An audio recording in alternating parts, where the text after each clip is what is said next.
अस्सलाम वालेकुम दोस्तों आज हम बात करेंगे होम्योपैथी डॉक्टर केस किस तरह ले सकता है।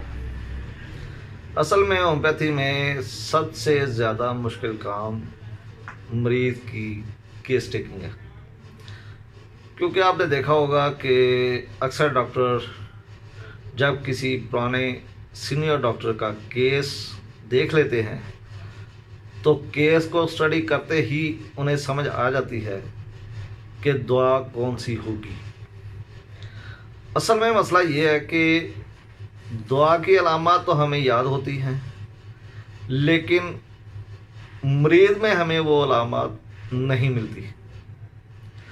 वो अलामत उसी सूरत में हमें सामने नज़र आती हैं जब हम मरीज़ से मुकम्मल तौर पे उसकी हिस्ट्री लेते हैं। दोस्तों बात यह है कि कभी भी जब मरीज़ आपके पास आए तो दवाई देने में जल्दी ना कीजिए। आप जितनी देर केस लेने में लगा लेंगे, दवाई सेलेक्ट कर लेंगे, उतनी ही जल्दी मरीज़ सेहतयाब होगा। ऐसे ही एक पेशेंट मेरे पास आया, वो डिप्रेशन का शिकार था। अब डिप्रेशन का सुनते ही सबसे पहले जो दवाई आपके जहन में आती है वो एग्नेशिया, नेटरम्योर, एसल्फास, ऑरोमेट या एकोनाइट आती है।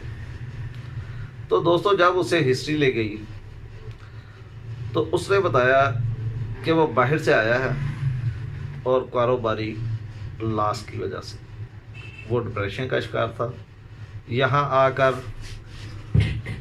आकर तो उसे कुछ माली मुश्किलात, कुछ घर में बहनों भाइयों से उसके तल्लुकात डिस्टर्ब हुए, और लास्ट टाइम जब मेरे पास आया तो उससे 3 दिन पहले उसे डकैती होगी, वारदात होगी रास्ते में।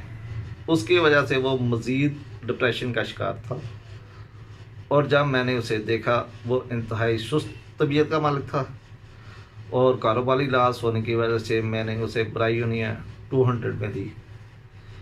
और ब्रायोनिया हालांकि डिप्रेशन की दवा नहीं है, लेकिन चूँकि उसकी रूट काज कारोबारी लॉस थी और साथ सुस्ती थी, तो ब्रायोनिया ने बहुत अच्छा काम किया और 5 मिनट के अंदर अंदर मरीज़ रिलैक्स कर गया।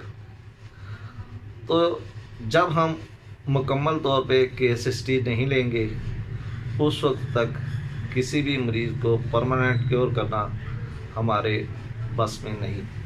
तो आज मैं सिर्फ इतना ही बताना चाहता था कि दोस्तों जब भी किसी मरीज़ का इलाज शुरू करते हैं तो कोशिश करें कि ज़्यादा से ज़्यादा उससे पूछताछ करें, उसे उसकी हिस्ट्री, उसकी फैमिली हिस्ट्री, उसका बिहेवियर, हर चीज़ मद्देनज़र रखकर तो दुआ सेलेक्ट करें, तो इंशाअल्लाह आपके मरीज़ बहुत जल्द ठीक होंगे। इसी के साथ आप इजाज़त चाहते हैं, इंशाअल्लाह फिर मुलाकात होगी। अल्लाह हाफिज़।